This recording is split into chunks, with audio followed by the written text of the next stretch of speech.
जिन्होंने इस देश के खास तौर से दलित एवं जो अन्य वीकर सेक्शन के लोग हैं उनको पैरों पर खड़ा करने के लिए अपनी ज़िंदगी पूरी समर्पित कर दी है, तो उनको मैं नतमस्तक करती हूँ, नमन करती हूँ, जिनके बताए हुए रास्तों पर चलकर ही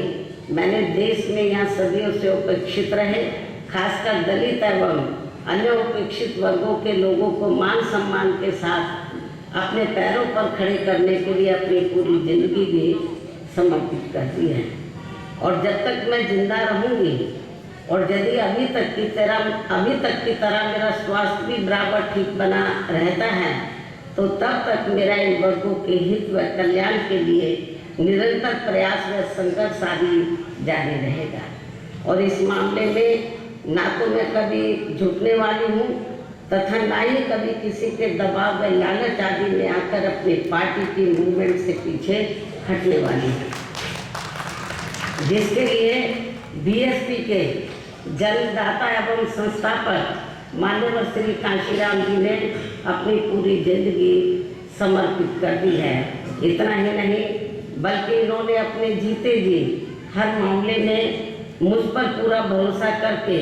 वह मुझे अपना एकमात्र उत्तराधिकारी बनाकर इस पार्टी की संपूर्ण जिम्मेवारी भी मेरे कंधों पर सौंप दी है, जिसे मैं अपने जीते जी किसी भी कीमत पर पीछे नहीं जाने दूंगी, बशर्ते ईवीएम हमारी मुश्किलें और ज़्यादा ना बढ़ाता रहे। ये मैं अपनी पार्टी के लोगों को विश्वास दिलाना चाहती हूँ, लेकिन इसके लिए मैं उनसे पार्टी को हर स्तर पर पूरा सहयोग करने की भी पुरजोर अपील करती हूँ। वैसे मुझे पूरा भरोसा है कि इस मामले में पार्टी के लोग मुझे कतई भी निराश नहीं करेंगे। इसके साथ साथ यहाँ मैं ये भी कहना चाहूँगी कि पार्टी द्वारा हर वर्ष इनकी मूवमेंट को आगे बढ़ाने के लिए विभिन्न स्तर पर जो भी प्रयास किए गए हैं और इस दौरान जो भी उतार चढ़ाव आए हैं तथा विरोधियों द्वारा बीएसपी को कमजोर करने के लिए जो भी षड्यंत्र रचे गए हैं, तो इन सब का पिछले एक वर्ष का पूरा लेखा जोखा मेरी हर वर्ष आज के ही दिन अर्थात मेरे जन्मदिन के मौके पर जारी होने वाली पुस्तक मेरे संघर्षमय जीवन एवं बीएसपी मूवमेंट का सफरनामा में हिंदी व अंग्रेजी में वर्णित कर दिया जाता है, जो फिर ये पुस्तक पार्टी में विशेषकर नए जुड़ रहे लोगों के साथ साथ वर्तमान युवा पीढ़ी व आगे आने वाली पीढ़ी के लिए भी पार्टी व मूवमेंट के हित में उन्हें सही मार्गदर्शन व प्रेरणा आदि देने का ये अति महत्वपूर्ण कार्य करेगी, जिसका 21वें हिंदी व अंग्रेजी संस्करण का मैं विमोचन करूं। लेकिन उससे पहले मैं मीडिया के माध्यम से पार्टी के लोगों को सावधानी के तौर पर यह बताना जरूरी समझती हूँ कि देश में पार्टी की मूवमेंट को आगे बढ़ने से रोकने व कमजोर करने के लिए पिछले कुछ वर्षों से यहाँ कांग्रेस, बीजेपी व अन्य जातिवादी पार्टियाँ आए दिन किस्म के साम दाम दंड भेद आदि अनेकों हथकंडे इस्तेमाल करती रहती हैं, जिनका सही व समय से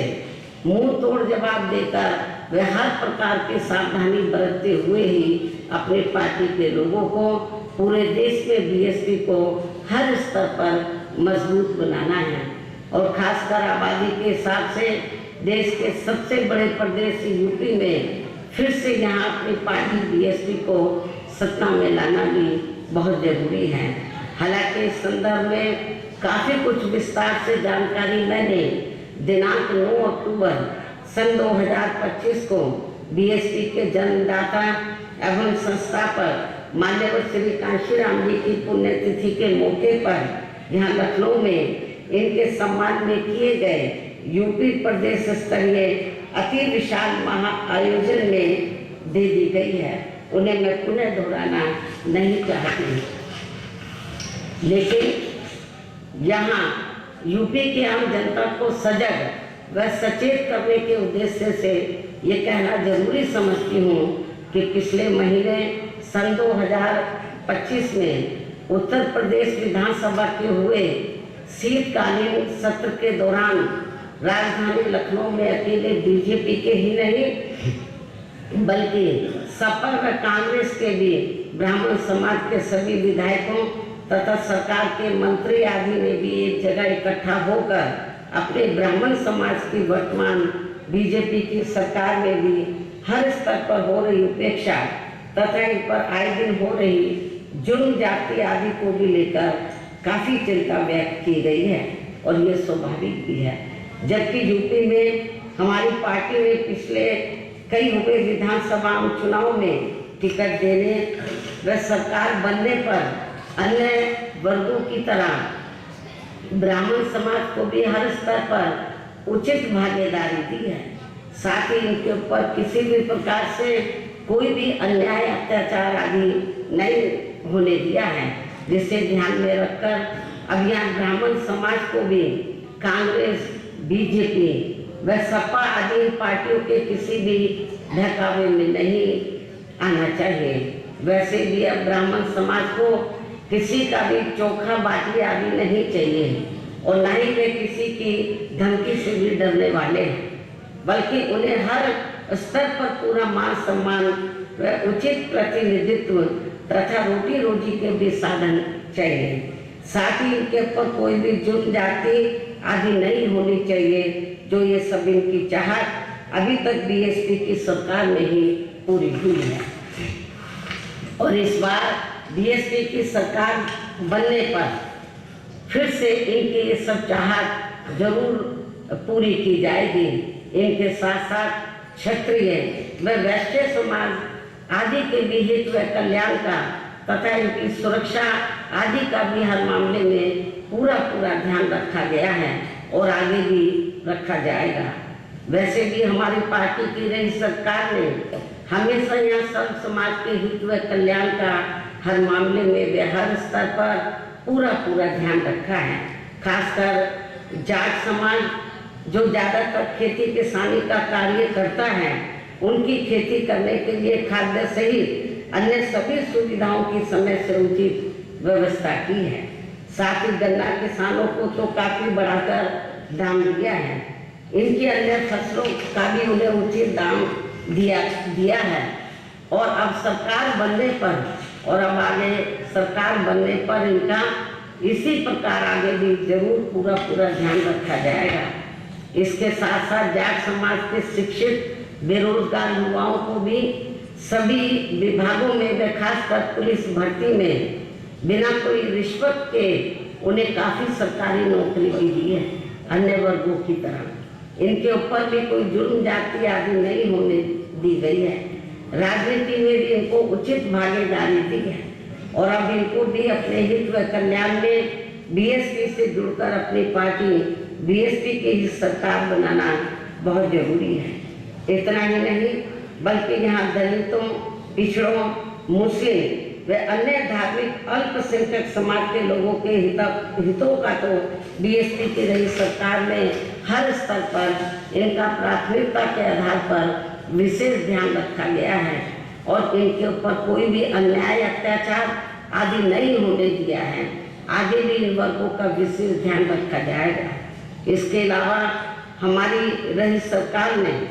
हमारी पार्टी की रही सरकार ने किसी के भी मंदिर, मस्जिद व चर्च आदि को भी कोई क्षति नहीं पहुंचने दिया है। इस प्रकार से हमारी पार्टी की रही सरकार ने यूपी की आम जनता को हर मामले में व हर स्तर पर काफी बेहतरीन सरकार दी है। हालांकि प्रदेश की आम जनता ने यहाँ कांग्रेस, बीजेपी व सपा आदि का भी शासनकाल देखा है और खासकर सपा के शासनकाल में तो यहाँ अधिकांश गुंडों, बदमाशों, माफियाओं व भ्रष्ट लोगों का ही राज चलता रहा है, जिसमें इनके खुद के समाज को छोड़कर अधिकांश अन्य सभी वर्गों का शोषण होता रहा है। और इस मामले में दलित वर्ग के लोगों का तो इनकी सरकार में सबसे ज़्यादा उत्पीड़न हुआ है, जिनके समाज के बीएसपी की प्रमुख नेता को भी सपा से अलग होने पर, जब गठबंधन की सरकार थी तो सपा से अलग होने पर दिनांक 2 जून सन 1995 को यूपी के लखनऊ सरकारी गेस्ट हाउस में मेरे ठहरने के दौरान वहाँ सरकारी मशीनरी की मदद से सपा के कई हजार गुंडों व बदमाशों आदि ने जो उस दिन मेरे ऊपर जानलेवा हमला करने का पूरा प्रयास किया है, ये सब भी किसी से छिपा नहीं है। इसके अलावा दलित एवं अन्य पिछड़े वर्गों में जन्मे हमारे महान संतों, गुरुओं व महापुरुषों की भी इनकी सरकार ने हर स्तर पर काफी उपेक्षा की गई है। संसद में दलितों के पदोन्नति में आरक्षण से संबंधित लाए गए बिल को भी सपा के सांसदों द्वारा फाड़ दिया गया था। मान्यवर श्री कांशीराम जी के देहांत होने पर इनकी सरकार द्वारा इनके सम्मान में एक दिन का भी राष्ट्रीय शोक घोषित नहीं किया गया था। पिछड़े वर्गों का भी आरक्षण संबंधी ज्यादातर लाभ इनकी सरकार ने केवल इनका खुद का